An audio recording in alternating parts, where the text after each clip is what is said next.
بسم اللہ الرحمن الرحیم.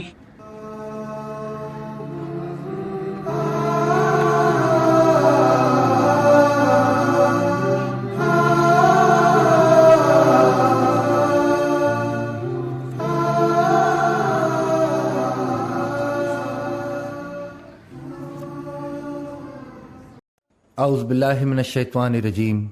بسم اللہ الرحمن الرحیم. تمام تعریفیں اس پاک پروردگار کے لیے کہ جو تمام جہانوں کا پالنے والا ہے، اور لاکھوں کروڑوں درود و سلام حضرت صلی اللہ علیہ وآلہ وسلم اور ان کی آل پر. سامعین گرامی، میں آپ کا میزبان سلیم گیلانی حاضر خدمت ہوں قصص الانبیاء علیہ السلام لے کر. پروگرام قصص الانبیاء علیہ السلام میں آج قصہ ہے اللہ کے پاک پیغمبر حضرت ادریس علیہ السلام کا. عزیزان گرامی، جب حضرت ادریس علیہ السلام سن شعور کو پہنچے تو اللہ تعالیٰ نے ان کو نبوت سے سرفراز فرمایا. تب انہوں نے شریر اور مفسدوں کو راہ ہدایت کی تبلیغ شروع کی، مگر مفسدوں نے ان کی ایک نہ سنی اور حضرت آدم علیہ السلام اور حضرت شیش علیہ السلام کی شریعت کے مخالف ہی رہے. تب ایک چھوٹی سی جماعت ضرور مشرف با اسلام ہوئی. حضرت ادریس علیہ السلام نے جب یہ رنگ دیکھا تو وہاں سے ہجرت کا ارادہ کیا اور اپنے پیروکاروں کو بھی ہجرت کی تلقین فرمائی. پیروکاروں نے جب یہ سنا تو ان کو ترک وطن بہت شاق گزرا اور کہنے لگے کہ بابل جیسا وطن ہم کو کہاں نصیب ہو سکتا ہے.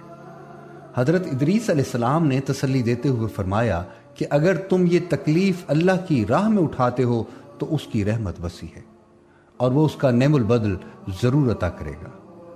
تو ہمت نہ ہارو اور اللہ کے حکم کے سامنے سر نیاز جھکا دو. سامعین گرامی، مسلمانوں کی رضامندی کے بعد حضرت ادریس علیہ السلام اور ان کی جماعت مصر کی جانب سے ہجرت کر گئی. جماعت نے جب نیل کی روانی اور اس کی سرزمین کی شادابی دیکھی تو بہت خوش ہوئی. بابل کی طرح شاداب مقام اور ایک بہترین جگہ کا انتخاب کیا گیا اور یہ قوم نیل کے کنارے بس گئی. حضرت ادریس علیہ السلام اور ان کے پیرو جماعت نے جب مصر میں سکونت اختیار کی تو یہاں بھی انہوں نے اللہ کا پیغام، نیک کام کرنے اور برے کاموں سے منع کرنے کا فرض انجام دینا شروع کر دیا. کہا جاتا ہے کہ ان کے زمانے میں 72 زبانیں بولی جاتی تھی اور اللہ تعالیٰ کی عطا اور بخشش سے یہ وقت کی تمام زبانوں کے زبانداں تھے اور ہر ایک جماعت کو اسی کی زبان میں تبلیغ فرماتے تھے. حضرت ادریس علیہ السلام نے دین الہی کے پیغام کے علاوہ سیاست، تمدن، شہری زندگی اور بود و ماند کے متمدن طریقوں کی بھی تعلیم و تلقین کی اور اس کے لیے انہوں نے ہر ایک فرقہ و جماعت سے طلباء جمع کیے اور ان کو تمدنی سیاست اور اس کے اصول و قواعد سکھائے. اور سامعین گرامی، جب یہ طلباء کامل اور ماہر بن کر اپنے قبائل کی طرف واپس لوٹے تو انہوں نے شہر اور بستیاں آباد کی کہ جن کو تمدنی اصولوں پر بسایا گیا. ان شہروں کی تعداد کم و بیش 200 کے قریب تھی، جن میں سب سے چھوٹے شہر کا نام رہا تھا. حضرت ادریس علیہ السلام نے ان طلباء کو دوسرے علوم کی بھی تعلیم دی، جن میں علم و حکمت اور علم نجوم جیسے علوم بھی شامل ہیں. حضرت ادریس علیہ السلام وہ پہلی ہستی ہیں کہ جنہوں نے علم حکمت و نجوم کی ابتدا کی. اسی لیے اللہ تعالیٰ نے ان کو افلاک اور ان کی ترکیب، کواکب اور ان کے اجتماع و افتراق کے نقاد اور ان کے باہم کشش کے رموز و اسرار کی تعلیم دی اور ان کو علم عدد و حساب کا عالم بنایا. اگر اللہ تعالیٰ کے اس پیغمبر حضرت ادریس علیہ السلام کے ذریعے ان علوم کا انکشاف نہ ہوتا تو انسانی طبع کی وہاں تک رسائی مشکل تھی. حضرت ادریس علیہ السلام نے مختلف گروہوں اور امتوں کے لیے ان کے مناسب حال قوانین اور قواعد مقرر کیے اور اقطاع عالم کو 4 حصوں میں منقسم کر کے ہر ربی کے لیے ایک حاکم مقرر کیا کہ جو اس حصہ زمین کی سیاست اور ملوکیت کا ذمہ دار قرار پایا. اور ان چاروں کے لیے ضروری قرار دیا گیا کہ تمام قوانین سے مقدم شریعت کا وہ قانون رہے گا کہ جس کی تعلیم اللہ کی وحی کے ذریعے میں نے تم کو دی ہے. اس سلسلے کے سب سے پہلے 4 بادشاہوں کے نام یہ ہیں: الاوس، زوس، سقیبوس، زوس امون یا ابلاوس امون یا سلوس.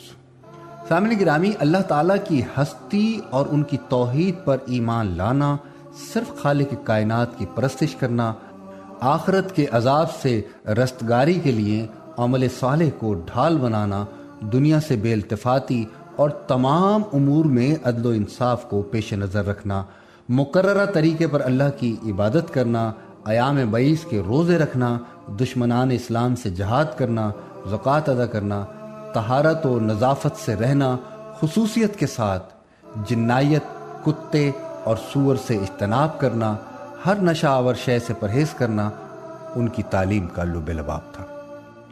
انہوں نے اپنے پیروکاروں کے لیے اللہ کے حکم سے سال میں چند دن عید کے مقرر فرما لیے تھے اور چند مخصوص اوقات میں نذر اور قربانی دینا فرض قرار دے دیا گیا تھا۔ ان میں سے بعض رؤیت ہلال پر ادا کی جاتی اور بعض اس وقت جب سورج کسی برج میں داخل ہونے لگتا، اور بعض جب سیارے اپنی بیوت و برج شرف میں داخل ہوتے، اور بعض جب سیارے بعض سیاروں کے مقابل آ جاتے۔ اللہ تعالیٰ کے سامنے نذر و قربانی پیش کرنے کے لیے ان کے ہاں 3 چیزیں اہمیت رکھتی تھی: خوشبوؤں کی دھونی، جانوروں کی قربانی اور شراب۔ اس کے علاوہ میووں، پھلوں اور پھولوں وغیرہ میں سے موسم کی پہلی چیز اس کی نذر ضرور کی جاتی تھی، اور میووں میں سیب کو، اناج میں گیہوں کو اور پھولوں میں گلاب کو ترجیح حاصل تھی۔ سامعین گرامی، حضرت ادریس علیہ السلام نے اپنی امت کو یہ بھی بتایا کہ میری طرح اس عالم کی دینی اور دنیاوی اصلاح کے لیے بہت سے انبیاء علیہ السلام تشریف لائیں گے، اور ان کی نمایاں خصوصیات یہ ہوں گی کہ وہ ہر ایک بری بات سے بری اور پاک ہوں گے، قابل ستائش اور فضائل میں کامل ہوں گے۔ زمین و اذان گرامی، جب حضرت ادریس علیہ السلام اللہ کی زمین کے مالک بنا دیے گئے تو انہوں نے علم و عمل کے اعتبار سے اللہ کی مخلوق کو 3 طبقات میں تقسیم کر دیا: کاہن، بادشاہ اور رعیت، اور حسب ترتیب ان کے مراتب مقرر فرمائے۔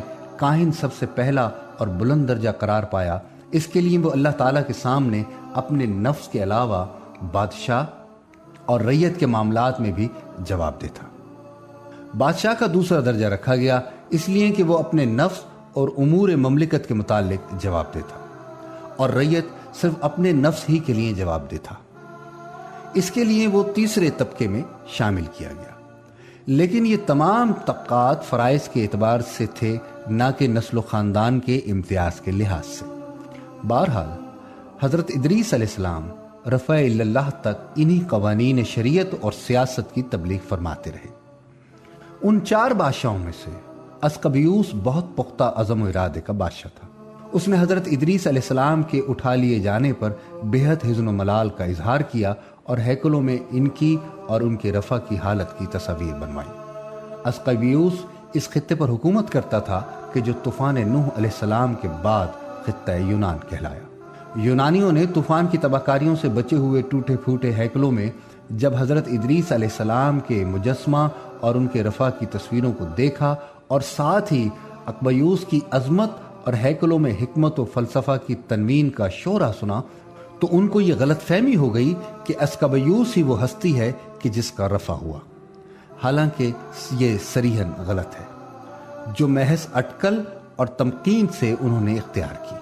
حضرت ادریس علیہ السلام گندم گوں رنگت، پورا قد و قامت، سر پر بال کم، خوبصورت و خوبرو، گھنی داڑھی، رنگ و روپ اور چہرے کے خطوط میں ملاحت، مضبوط بازو، چوڑے مونڈھے، مضبوط ہڈی، دبلے پتلے، سرمگی چمکدار آنکھیں، باوقار گفتگو، خاموش پسندی، سنجیدہ اور متین اور چلتے ہوئے نیچی نظر، انتہائی فقر و غوث کے عادی، غصے کے وقت سخت غضبناک، باتیں کرنے میں شہادت کی انگلی سے بار بار اشارہ کرنے کے عادی تھے۔ حضرت ادریس علیہ السلام نے 82 سال کی عمر پائی۔ ان کی انگوٹھی پر یہ عبارت کندہ تھی کہ اللہ پر ایمان کے ساتھ صبر فتح مندی کا باعث ہے، اور کمر سے باندھنے والے پٹکے پر یہ تحریر تھا: حقیقی عیدیں اللہ تعالیٰ کے فرائض کی حفاظت میں پوشیدہ ہیں، اور دین کا کمال شریعت سے وابستہ ہے، اور مروت میں کمال دین کی تکمیل ہے، اور نماز جنازہ کے وقت جو پٹکا باندھتے اس پر یہ جملے ثبت ہوتے کہ سعادت مند وہ ہے کہ جو اپنے نفس کی نگرانی کرے اور پروردگار کے سامنے انسان کے شفیع اس کے اپنے نیک اعمال ہیں۔ عزیزان گرامی، حضرت ادریس علیہ السلام کے بھی بہت سے پند و نسا اور آداب اخلاق کے جملے مشہور ہیں کہ جو مختلف زبانوں میں ضرب المثل ہیں اور رموز و اسرار کے ساتھ مشتمل ہیں۔ وہ فرماتے تھے کہ اللہ کی بے کران نعمتوں کا شکر انسانی طاقت سے باہر ہے۔ جو علم میں کمال اور عمل صالح کا خواہش مند ہو اس کو جہالت کے اسباب اور بدکاری کے قریب بھی نہیں جانا چاہیے۔ کیا تم نہیں دیکھتے کہ ہر فن مولا کاریگر اگر سینے کا ارادہ کرتا ہے تو سوئی ہاتھ میں لیتا ہے، نہ کہ برما۔ دنیا کی بھلائی حسرت ہے اور برائی ندامت۔ پھر فرماتے کہ اللہ کی یاد اور عمل صالح کے لیے خلوص نیت شرط ہے۔ پھر فرماتے کہ نہ جھوٹی قسمیں کھاؤ، نہ اللہ تعالیٰ کے ناموں کو قسموں کے لیے تختہ مشق بناؤ، اور نہ جھوٹوں کو قسمیں کھانے پر آمادہ کرو، کیونکہ ایسا کرنے سے تم بھی شریک گناہ ہو جاؤ گے۔ ذلیل پیشوں کو اختیار نہ کرو، جیسے سنگھی لگانا، جانوروں کی جفتی کرانے پر اجرت لینا۔ پھر فرماتے کہ اپنے بادشاہوں کی جو کہ پیغمبر کی جانب سے احکام شریعت کے نفاذ کے لیے مقرر کیے جاتے ہیں اطاعت کرو، اور اپنے بڑوں کے سامنے پست رہو، اور ہر وقت حمد الہی میں اپنی زبان کو تر رکھو۔ حکمت روح کی زندگی ہے۔ دوسروں کی خوش عیشی پر حسد نہ کرو، اس لیے کہ ان کی یہ مسرور زندگی چند روزہ ہے۔ جو ضروریات زندگی سے زیادہ کا طالب ہو وہ کبھی قانع نہ رہا۔ اللہ تعالیٰ کی کھرب و رحمتیں ہوں حضرت ادریس علیہ السلام پر اور ان کی راہ پر چلنے والوں پر، اور امت محمدیہ صلی اللہ علیہ وآلہ وسلم کی طرف سے کھرم و سلام ہوں ان کو، آمین ثم آمین۔ سامعین گرامی، پروگرام قصص الانبیاء علیہ السلام سے سلیم گیلانی کو اجازت دیجیے گا۔ وآخر دعوانا ان الحمد للہ رب العالمین۔